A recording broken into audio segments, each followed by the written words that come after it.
Hi, and welcome to the Green with Tiffany podcast. I'm your host, Tiffany Page, and in this show, we'll explore topics of sustainable living, all aspects of health and wellness of people and planet, and how we're all interconnected.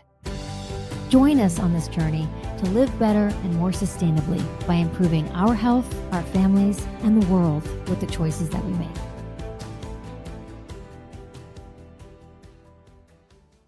Hi, and welcome back to part 2 of Pet Wellness with Dr. Ihor Basko. We had such a great conversation last week. He is a wealth of information, and I wanted to continue on. This is Tiffany Page of the Green with Tiffany podcast. And so I split it up so you could really take in all the information. And it was done as a slideshow. So I am going to put up the entire video slideshow when it's ready. But in the meantime, we're talking about deficiencies. We're talking about your aging pet, which is always a challenge, but he's got some great insight and, of course, healing. So let's just jump right back in with Dr. Basko. So this is about recognizing the deficiencies that you might find, and then you know how to treat that specific. Yeah, I think everybody should have a diary, for your dog, especially if you're living alone and you have only one dog. But, you can notice things by, he's got gray hair now. Oh, he's losing his hearing. Oh, he's got weakness in his rear legs. That means something. What am I going to do? Antibiotics, pain medicine? No. Acupuncture, massage, some Chinese herb, something to, like the stuff in red wine, by the way. Resveratrol. Speaking, resveratrol. You can get it in a capsule. That improves blood flow, circulation without drinking a glass or a bottle of wine. To get one capsule equals one bottle of wine. I think people just chalk it up to, they're just getting older, right? And so they feel like maybe it's out of their hands for anything to do, except for maybe something like an arthritis but if they see a hearing loss, it's like, they're like, okay, or we, I actually didn't think you could necessarily do anything for hearing loss. You can in the early stages. I was actually surprised myself that I worked in a human acupuncture clinic part-time for 4 years. And that was where I got another great master teacher. He worked on me. He cured my allergies. He cured my craving for sugar. He did this really weird thing. He stuck a needle in my ear and he told me to leave it there. And so my sugar craving went away. And then instead, I had this craving for liver. I had to eat like liver every day, or else That's bizarro. Take that needle out, But actually, liver was healthier. I hate liver now, but that was the most amazing thing that I learned from him. But working with him, I saw that how people age and what they talk about and what they feel. And unless you're going through the aging process yourself, you're kind of like apathetic to the whole thing. You don't even want to face it, really. But you notice things, and there are things you can do about it if you go to the right doctor, Mm-hmm. Things that people can do. And what I like to teach people in my workshops is, how do you know things without having to go to the vet? Get a thermometer. How many people don't know how to take their dog's temperature? If the temperature is 104, then you probably need to go to the emergency clinic and pay your $750, or your dog's temperature is normal, may not be that much of an emergency. Chinese medicine, if you go to a doctor, Chinese doctor or human doctor, they'll look at your face and they'll tell you to stick out your tongue, kind of embarrassing things. And then they'll tell you all these things about you that are true. It's like, wow. So a cool, moist, smooth texture nose is a healthy dog. And then if you have a hot and dry nose, you either got fever. Okay, my dog's probably got fever, so it's hot and dry nose. I better take his temperature. Or you have something that's chronic inflammation, a kidney deficiency, kidney problem, a liver problem, really bad arthritis. Warm and dry. Okay, you live in California. It's dry. It's going to be warm and dry. So animals and people need to drink more fluids in a dry climate. If the nose is cracked and dry, well, you have something more seriously going on that's probably chronic. And so this might not mean anything to a veterinarian that's not trained in Chinese medicine is the problem. Sure. But if they actually get acupuncture, they might be familiar with some of this stuff. This is another thing. I actually learned this from a human doctor who works on pain, and she does ice cold therapy and stretching and injecting vitamins and maybe lidocaine into like really sore trigger points. But one of the things she said, and she was our President Kennedy's personal doctor, but she was amazing, Dr. Janet Travell. And she said, this is a great thing at parties. You know, you could look at a person's face and then you look at which side is out of balance. Like there's going to be a long side and a short side. And then the short side is the side that that person or that animal is going to be weak. So you can look at a dog's face and know it's limping on the right side because the right side of the face is smaller than the other side. I am never going to be able to look at a human face the same again now. What have you done, Dr. B? We had this, I went to this Chinese herb course for diagnosis, do pulse, do tongue, and do face. So the first day, there was like 100 people in that class. The next day, because we're going to look at each other's faces and try to figure out what's wrong with the person, your partner, 50 people didn't show up. Half the class didn't show up because you can tell, oh, you had your uterus removed. Oh, you have bad digestion. Oh, you're eating crappy food. Oh, you have a kidney problem. It's amazing. It just kind of blew my mind. That is amazing. You go to a party and start looking at people's faces and then you're like, oh, too much intimacy there. And then the tongue, that's another weird thing. I go to my acupuncturist on Monday and she's going to do my pulses and stick out the tongue. And he says, oh, no, you didn't take my herbs. Oh, you're not drinking enough fluids. You know, you can tell a lot. So these are the areas of the tongue we kind of look at, like the heart, the lung area. And we look at what color is it? Is it pink? Is it like red? Is it purple? Is it like pale and purple? I mean, this all means something, what's going on internal. And then you can say, oh, yeah, looks like you got a liver problem. Maybe we should do that ultrasound and a blood test to check your liver. So you have some like evidence, oh, instead of just doing a bunch of tests, spending a whole bunch of money and then hoping you can find something out, you know. And that was the best part that you can do because Dr. B is in Hawaii. So unfortunately, we all can't live in paradise, right, Dr. B? But he does phone consultations. And so, you know, he can look at your dog's nose, your dog's tongue, and get a guideline of what to be looking for and what could be the ailments and something that you can do over the phone. Totally. I ask people to send pictures of your dog's tongue and pictures of his body. And like this dog, got a purple tongue. That's not normal. If your dog has a purple tongue and he's acting fine, well, that's good, but you better start looking at what is going on that makes your dog's tongue purple. Mm-hmm. You know, blood stagnation, not enough exercise, poor circulation, not enough oxygen, you know, those kind of things. So it's kind of like interesting and revealing. And so if you're more, we call it akamai in Hawaiian, you're more attentive and more tuned into your dog or cat, you'll notice small changes. Oh, why is the tip of my dog's tongue really red? And then he coughs once in a while, you know. Well, you probably better check the heart and the lungs. It shows up real easy. So aging pets, what can you do? You can decrease pain and chronic inflammation. Like I said, massage, hydrotherapy. I go to this river that's clean and cold. And when I am in pain and I have a day off, I go into the river and sit in cold water for 20 minutes. And then I have no pain all day long. It's just a simple thing like cold water immersion works. No, not all dogs are going to like that. But after the first shock, like the first 30 seconds, they get used to it and they don't mind it as much. Then you give them a treat afterwards. But cold water immersion is good.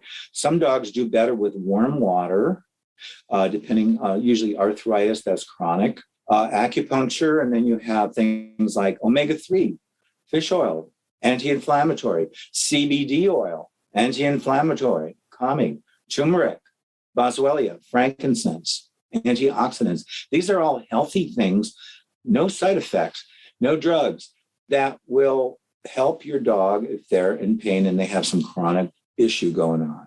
The Amazing. other thing is like, know this, what's missing. Okay, my dog doesn't eat vegetables. Okay, so what are you going to do? It needs antioxidants. So am I going to do a pill, or am I going to make a green drink and just syringe some fresh vegetables into their mouth?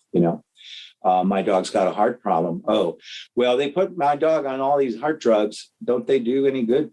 Well, they artificially stimulate things, but they don't regenerate anything. So you're artificially stimulating the heart to beat, right? But it's overworking. It doesn't have a chance to rest because you're giving them this drug that stimulates the heart contractions. So that's crazy. So you got to give them like at least coenzyme Q10 to help with oxidative stress. And you got to give them something to regenerate new muscle like carnitine and taurine.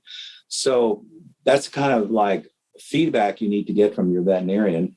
And so many of the times these are band-aids, and just like for humans as well. So, and then they end up they have side effects, and then they cause another set of issues that you have to deal with. Yeah, that seems to be the way medicine is going, unfortunately. Mm-hmm. But the good part, there are a lot of young, veterinary medicine now is mostly women. I don't know what happened because it was mostly men when I was there. But anyhow, so they're a little smarter, I think. And a lot of them are doing yoga, they're doing their own health trips. And so why not, investigate health things for the dog? Sure. So I think medicinal mushrooms and antioxidants, to just boil it down to two kinds of supplement for aging dogs or slowing down aging is your medicinal mushrooms, mm-hmm. which I think after doing so much research and I lecture on this, this is like the best thing. But most dogs won't eat it in their food. So how can you make it palatable? Mm-hmm. Well, I don't know if any of you like cook with mushrooms and things like that. You should never eat mushrooms raw, for one, no matter what kind, just in general, because you cook out the toxins and you always use some kind of fat. You can use coconut oil. I like to use butter. You can use olive oil mixed with butter. And so if you take the powder, okay, you're going to mix this in food, you're going to melt some butter. You're going to melt the mushrooms in with the butter, and then you mix it with the food. They don't mind it that way.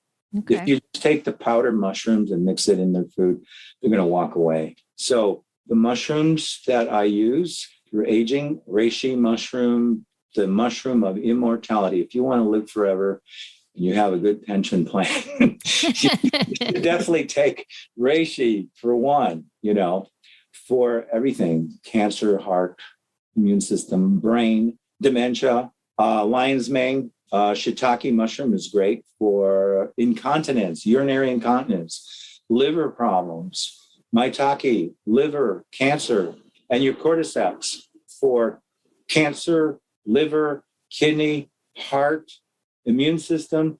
I mean, the problem with veterinarians is they haven't taken biochemistry enough. They don't understand that one drug, one action, whereas one herb can have 200 compounds. It could have 20 different actions. So when you tell someone like reishi is good for your liver, it's good for your brain, it's good for your heart, it's good for your immune system, it's anti-cancer, it makes you live long, gives you energy, that doesn't register. If you're just passing out drugs, that doesn't register. One compound, one function. So I was lucky to do biochemistry as one of my majors for a while before I got into vet school. I lived with a biochemistry guy and had a girlfriend into biochemistry. And the biochemistry of plants is really interesting. And that's kind of the hot thing in medicine now in the circles that are maybe a little smarter than just pushing drugs on people. There are universities now that are doing research with mushrooms, even in this country. So important. What brought you to where you are with all the background that you have and all the credentials? I think it was California. Yeah. Okay. Moving from Michigan and being like really scientifically oriented, interning with regular clinics. So then you go home and then, okay, what am I going to do now? I can play my piano, my guitar, my accordion. It gets boring. Okay, so let's take a night course. So actually it was the night courses at UCLA. that I took Eastern philosophy, some yoga, and got into, met this woman. She is getting acupuncture at UCLA because they thought back in the 70s, 72, 73, that acupuncture was psychological. Oh, so my girlfriend, she became my girlfriend. She was addicted to opioids. Her doctor just gave her opioids because she had migraines. So she got cured of her migraines and her addiction with 10 acupuncture treatments. Wow. She told me, they're looking for veterinarians. They want to do studies on animals to see if it's, still psychological. And it's just like people believe in it and it works. So we did 2,500 paralyzed, mostly dogs.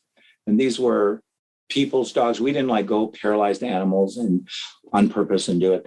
And so over a 2-year time, 1974 to 76, 1 week in a month, I would drive from the Bay Area down to LA, to UCLA, and participate in the teaching, the study, and then we do some acupuncture. And that amazed me. We had 86% improvement. We had 65% back to normal.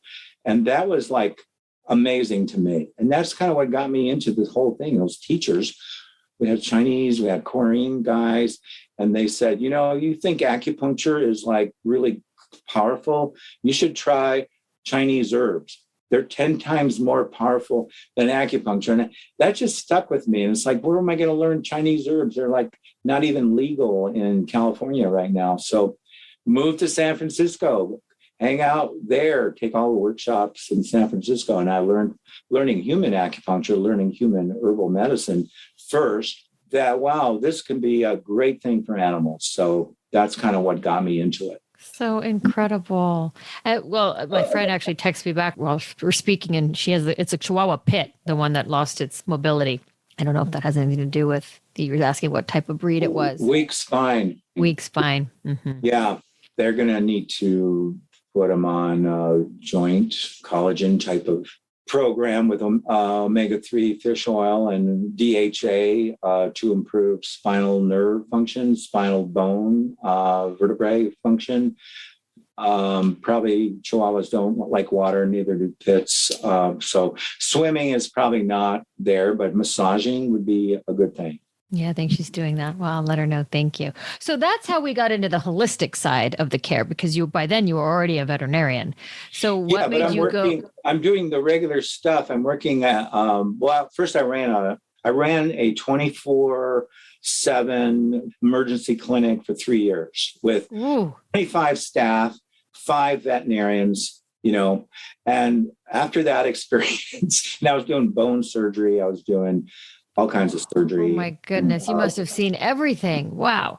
Yeah. So I decided to quit.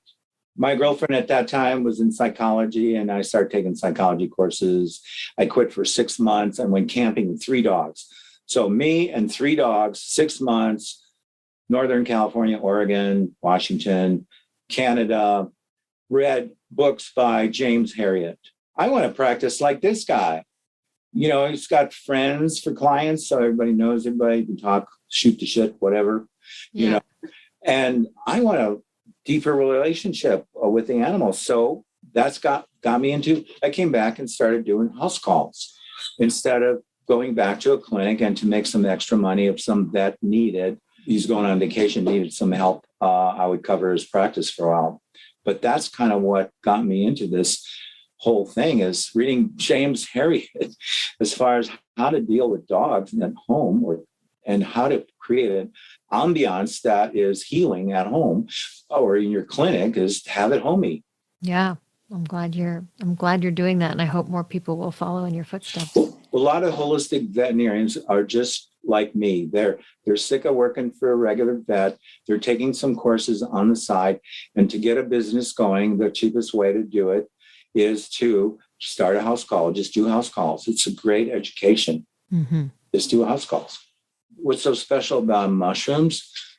Well, they activate your immune system. So there's COVID. Okay, you can take vitamin D, vitamin C, quercetin, zinc, all those things, omega-3, but you got to take mushrooms because they're also antiviral. Mm-hmm. Medicinal mushrooms are antiviral. they stop cancer cells from communicating with each other. That's a really weird thing, but they do communicate. Amazing. It Very stops important. cancer from growing. That's what this angiogenesis stops the blood flow to the cancer, so it dies. So that's what this means. Apoptosis means the cancer cell regresses. It stops metastasis spread to the body, and then regulates the cells so you produce normal liver cells instead of producing abnormal liver cells. So they do a lot. I mean, medicinal mushrooms should be in every veterinarian's part of their treatment.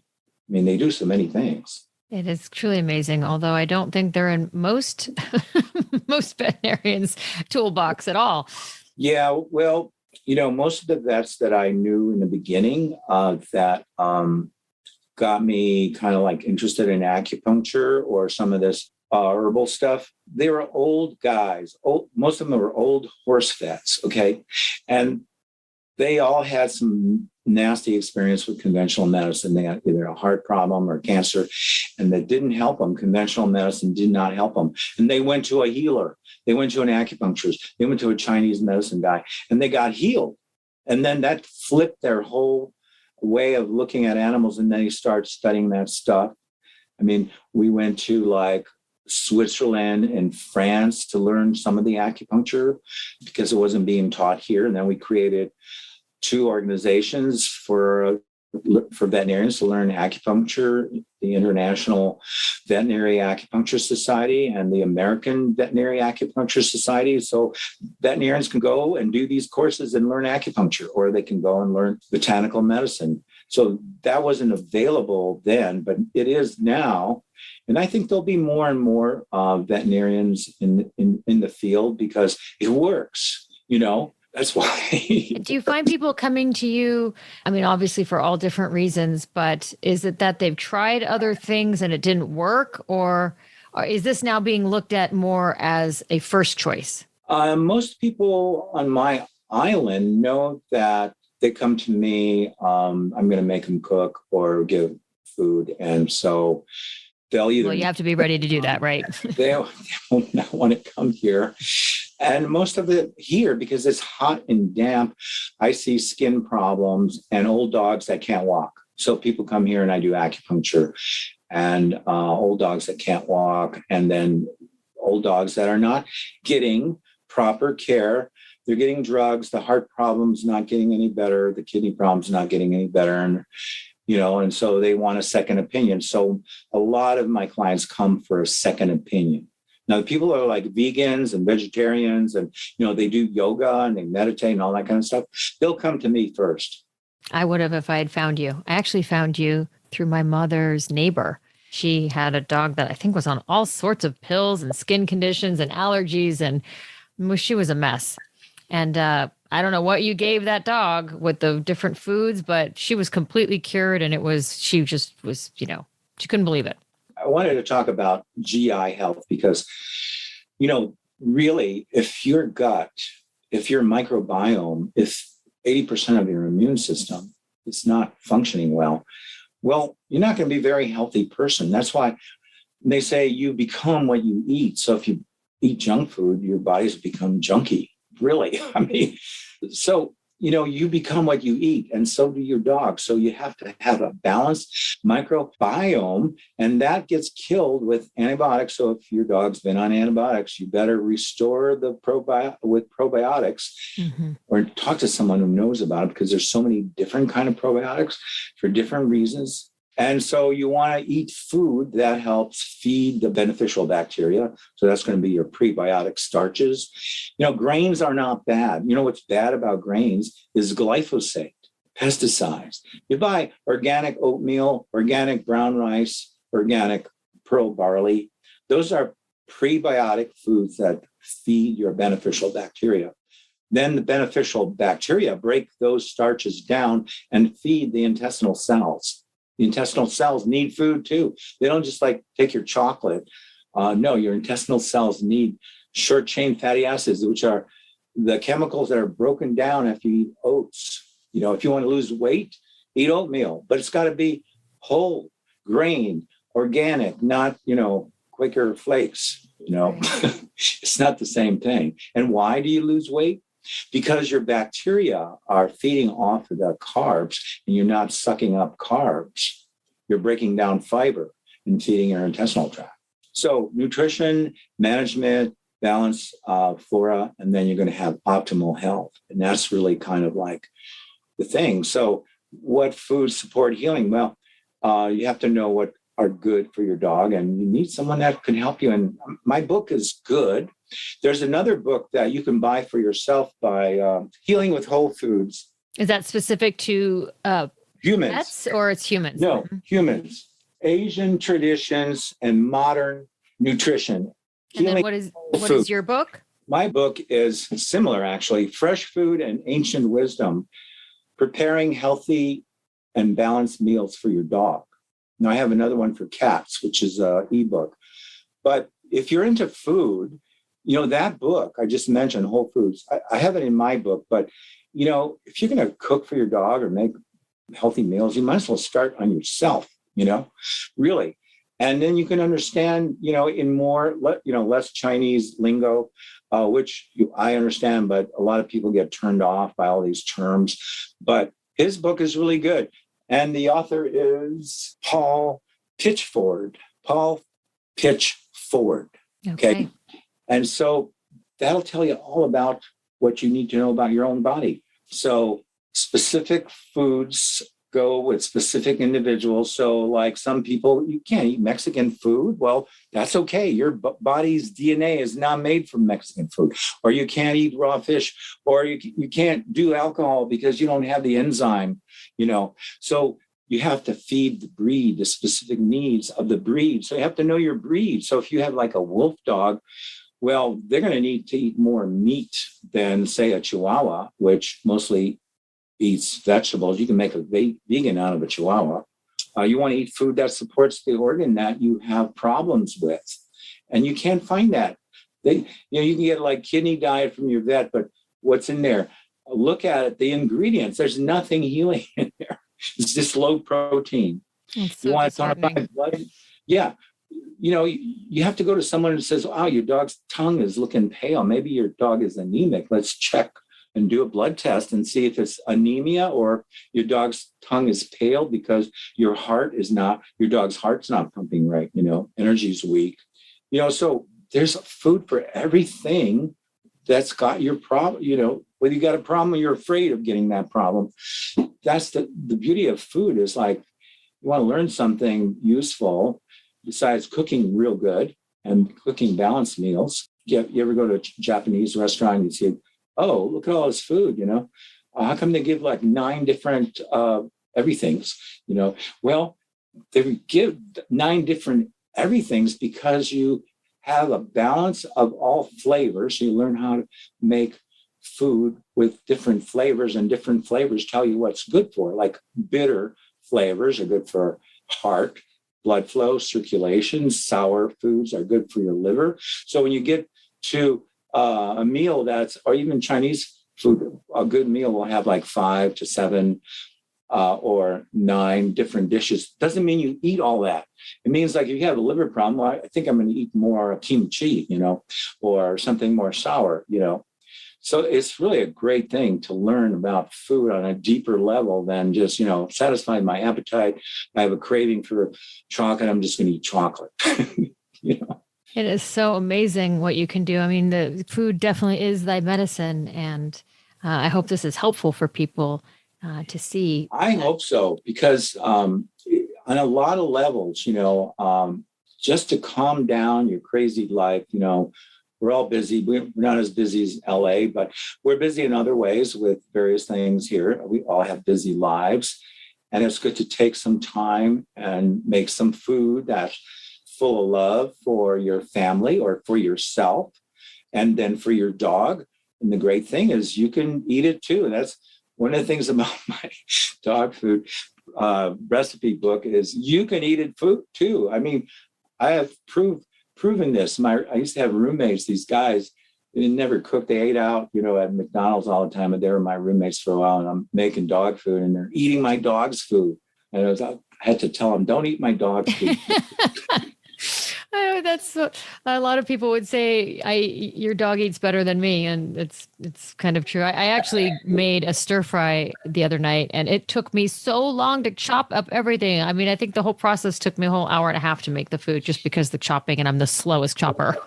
Yeah, so that's a whole other thing.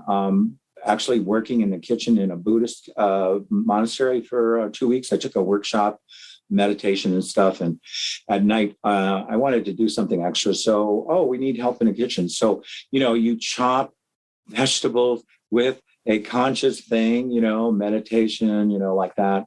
Or you can get a Cuisinart, and throw them all in there. Which is the other way to do it. If you have time to meditate on the food, you can chop it, like Japanese cooks, and they're really fussy. If you chop it the wrong angle, you get yelled at. Oh, so, forget it. I'd be like, they'd kick me out. I'd be gone. No, I'm like that too. I just chop it. I'm unless I'm making some special meal for somebody. But Cuisinart works really good. Blender, the Cuisinart, the Instapot, the crock pot, those are other ways of making your own food. Mm-hmm. So the problem with dry food is, and any kind of food mostly, unless they can tell you they measured the heavy metals and can tell you how many heavy metals are in that bag of dog food, which they'll never do because I've been harping at them for years, at least 20 years. They won't tell you how many heavy metals or how much pesticides are in there. And they don't have to recall them. It's only when dogs start dying, then they start recalling. That's horrific. And for cat people, the worst food you can feed a cat is like in vet school, we're taught, just leave the dry food out all day long and the cat will just eat as much as they need. No, they become fat. They get diabetes. They get cancer. They get kidney failure. No, it's convenient. Just leave it out all day. It's not good. Now, are cats supposed to have a fresh food as well? Yeah, fresh food. So my cats had sometimes I'll cook meats. I don't trust totally raw meat. So I'll make it medium rare so it's bloody in the middle. So if you're economically kind of disadvantaged, you're going to buy meat. It's best to buy big chunks. Mm-hmm. You can buy it at your favorite box store or whatever, but then you can just cut pieces off of that. And I just put in a frying pan for 5 minutes and then it's basically raw, but it's cooked on the outside where the germs would be, and chop it up in little pieces and put some sprouts in there and put some yams in there and mix it all up. So cats get a different formula. They get more meat than a dog would because they're a carnivore, but they do need fiber. And they need antioxidants. And my cats will go out and eat grass and various weeds. If I don't put enough greens in there, I see that they'll start doing that on their own. So yeah, they're carnivores, but they're also craving greens and various starches. So I talk about antioxidants besides medicinal mushrooms. If you're aging, you got to take antioxidants, slow down the aging process, protect and reverse DNA damage. So like I said, cancer doesn't just start, 2 weeks ago. It's a process that continues over time, sometimes 6 months, sometimes 2 years, Mm-hmm. And if you're taking drugs, you got to take a flea and tick product, whatever. Then, okay, you don't want to stop. Then at least look for the healthier one, the one with less side effects. You can look it up on. Is there such a thing? A healthier flea and tick? With less side effects, yeah. Okay. Yeah. You can use cedar oil. You can use rosemary, cedar oil. More natural. Yeah, I thought you were talking about an actual. But some people have to. So take an antioxidant, milk thistle, dandelion, that kind of stuff. Mm-hmm. And then if you are having problems and you need to heal, antioxidants will speed up the healing process, whatever it is. And these are usually the high antioxidant vegetables that you want to put 1 or 2 in with every meal. And then the meal is going to look like that picture. So some of the supplements for older dogs, like if you have a dog that is purebred and you know that they have cancer as one of their issues as they grow older, you can put them on a combination of various antioxidants. And these are some of the ones. I mean, there's a lot of antioxidants that are anti-cancer. So this is kind of like medicinal mushrooms and anti-cancer antioxidants, which can be pills or can be vegetables. But that's kind of the secret of longevity. When we're talking about longevity, is antioxidants. You need something like you to change your oil. What's going to change your oil? What's going to filter out your blood? Well, you're not going to get an oil change, but you can take antioxidants. You can take medicinal mushrooms. And then the nani, did you find that while you were there in Hawaii? I have 2 noni trees here. Oh, amazing. Yeah, I use it topically for pain. Noni works like ibuprofen if you take it internally. If you make an alcohol extract, you extract it with rubbing alcohol and maybe some other herbs like turmeric, and maybe throw in some CBD, some hemp, and then you can make a liniment for pain and to put on. Or if you got a cancer of some sort, and it's superficial, you can make an oil-based, take coconut oil, take your noni, cook it slow with turmeric and maybe CBD and maybe some other things, and you can make something to put on the cancer if it's a skin cancer. My wife, when she was younger, she spent too much time in the sun. Now she's had skin cancer issues, but I made this stuff for it. I just put it on a precancerous growth and it goes away, Amazing. Well, I'm going to remember that. So for listeners out there who might have never heard of noni, it's a fruit in Hawaii. Is that right? Yeah, it looks like a tumor. That's the weird thing. They say that sometimes a plant tells you what it's good for. So it has this tumor looking thing about the size of a peach. I would say it's not the tastiest either. Well, I recommend capsules. Then you don't taste it. I have capsules and I have the juice that you get in the jar that I was. Yeah, the juice is for heavyweights. If you mix the juice with pineapple juice, it cuts the bad taste. Mm-hmm. You mix those 2 together, pineapple juice, noni juice, and it tastes wonderful. Good to know. I love that you have 2 trees on your property. That's amazing. Yeah, we have a lot of medicinal trees on our property. And see, we talked about detox, that's a whole other topic. Liver, you got to have the liver be important. And if you are giving all those chemicals, pain meds, pesticides for fleas and ticks, you got to do something for the liver. So this is kind of like a whole other thing. But of course, there's so much obviously that we could talk about, but I hope there was some great takeaways. We could reiterate a few tips to take with us, but quickly. So what made you get into veterinary care in the first place? But before you even went the holistic route, you did. What got me into veterinary? Yeah, like what made you choose to care? What your love of animals, or how did that work for you? I think just being around people that are getting healed by so-called healers that seem to be weird at first, but then I went to them just like these old horse vets and I had back problems. I had overweight because I was just eating junk food. I think that's what will get a veterinarian to believe in this stuff is by having been treated with the stuff. Change your diet, take some herbs, get acupuncture, get shiatsu massage, get deep tissue massage. And you see, wow, that really worked for my back problem. I don't need to take ibuprofen when I can get a deep tissue massage, and it's more fun.